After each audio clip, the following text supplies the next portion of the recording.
അപ്പോൾ അങ്ങനെ കാത്തു നിന്ന് ഫ്ലിപ്കാർട്ടിൽ നിന്ന് നമ്മൾ ഓർഡർ ചെയ്ത് റിയൽമീൻ്റെ 5i എന്ന് പറയുന്ന മോഡൽ എത്തിയിട്ടുണ്ട് കയ്യിൽ. അപ്പോൾ ഈ കാണുന്നതാണ് അവരയച്ചു തന്ന ബോക്സ്. നമുക്ക് നോക്കാം, ബോക്സ് തുറന്ന് നോക്കാം. ഇതൊരു കയ്യിൽ എന്താ പറയുക, ഒരു കൈ കൊണ്ടാണ് വീഡിയോ എടുത്തുകൊണ്ട് അതിൻ്റെ ഒപ്പമാണ് ഞാൻ പൊളിക്കണത്. അപ്പോൾ അതിൻ്റെ ഒരു ബുദ്ധിമുട്ടുണ്ട്. അപ്പോൾ ഇതൊരു ബില്ലും കാര്യങ്ങളൊക്കെയാണ്. ഇതാണ് ബോക്സ്, ഉള്ളിൽ വരുന്ന ബോക്സ് ഇതാണ്. ഇങ്ങനെയാണ് അവർ അയച്ചു തന്നത്. അത്യാവശ്യം നല്ല ബോക്സിങ് കാര്യങ്ങളൊക്കെയാണ്. ഇനി നമുക്ക് ഫോണ് എടുത്ത് നോക്കാം. അതിന് മുൻപായിട്ട് നമുക്ക് ഇതിൽ എന്തൊക്കെ ബോക്സിൽ വന്നിട്ടുണ്ടെന്ന് നോക്കാം. അപ്പോൾ ഇതിൽ വാറണ്ടി കാർഡും അതിൻ്റെ ഒപ്പം ഒരു യൂസർ മാനുവലുമാണ് ഉള്ളത്, വേറൊന്നുമില്ല. അതിൽ ഫോണിനെ പറ്റിയിട്ടുള്ള ഡീറ്റെയിൽസും പിന്നെ വാറണ്ടീനെ പറ്റിയിട്ടുള്ള കാര്യങ്ങളൊക്കെ അതിൽ കൊടുത്തിട്ടുണ്ട്. ഇനി നമുക്ക് ഫോണൊന്ന് എടുത്ത് നോക്കാം. അപ്പോൾ ഫോണ് കാണാനൊക്കെ ഭംഗിയുണ്ട്.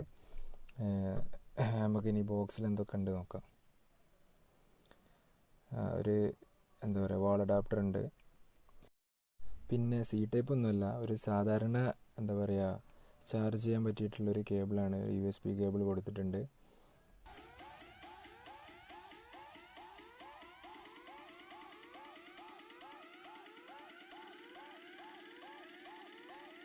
അപ്പോൾ ഇതാണ് നമ്മുടെ ഫോണ്.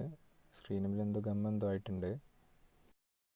പിന്നെ ഫോണിൻ്റെ താഴെ വശത്തായിട്ട് നമുക്ക് ഒരു സ്പീക്കറും ചാർജിങ് പോർട്ടും അതുപോലെ 3.5mm ഓഡിയോ ജാക്കും കാണാം. ഈ ഫോൺ നമുക്കൊന്ന് ബൂട്ട് ചെയ്ത് നോക്കാം. ആദ്യത്തെ പ്രാവശ്യം ആയതുകൊണ്ടാണ് തോന്നുന്നുണ്ട് കുറച്ച് ടൈം എടുക്കുന്നുണ്ട്. ഫ്രണ്ടിൽ 8 മെഗാ പിക്സലിൻ്റെ ഒരു ക്യാമറ മാത്രമാണ് സ്ക്രീനിൻ്റെ മേലെ വശത്തായിട്ട് കാണാനുള്ളത്. പിന്നെ അവിടെ തന്നെ നമ്മളെ കോൾ റിസീവ് ചെയ്യാനുള്ള എന്താ പറയുക സ്പീക്കറും കാര്യങ്ങളും ഉണ്ട്. പിന്നെ പിൻവശത്ത് ഒരു ഫിംഗർ പ്രിൻറ്റ് സെൻസറും 4 ക്യാമറയും ഉള്ളത്. ഇപ്പം ബൂട്ട് ചെയ്തതിന് ശേഷം നമ്മൾ സിമ്മും കാര്യങ്ങളൊക്കെ ഇട്ടിട്ടുണ്ട്. ഫോണിൻ്റെ വലത്തെ സൈഡിൽ ഒരു പവർ ബട്ടണും ഇടത്തെ സൈഡിൽ വോളിയം റോക്കേഴ്സും പിന്നെ അതുപോലെ സിം ട്രേ ആണ് കാണപ്പെടുന്നത്. പിന്നെ മേലെ ഭാഗത്തായിട്ട് പ്രത്യേകിച്ചൊന്നുമില്ല. താഴെ ഭാഗത്താണ് നമ്മളെ ഓഡിയോ ജാക്കും കാര്യങ്ങളും. പിന്നെ സെറ്റിങ്സ് ഒന്ന് നോക്കാം. ഇതിൽ എന്താ പറയുക, കളർവൈസ് 6 ആണ് വേർഷൻ വന്നിട്ടുള്ളത്, ഏറ്റവും ലേറ്റസ്റ്റ് വേർഷൻ. ഇത് പിന്നെ 4GB റാമും അതുപോലെ 64GB റോമുള്ള വേരിയൻ്റാണ്. ഇതിൽ ആൻഡ്രോയിഡ് വേർഷൻ 9 ആണ്. ഇതിൽ യൂസ് ചെയ്തിട്ടുള്ളത് സ്നാപ്ഡ്രാഗൻ്റെ 665 എന്ന് പറയുന്ന പ്രോസസ്സറാണ്.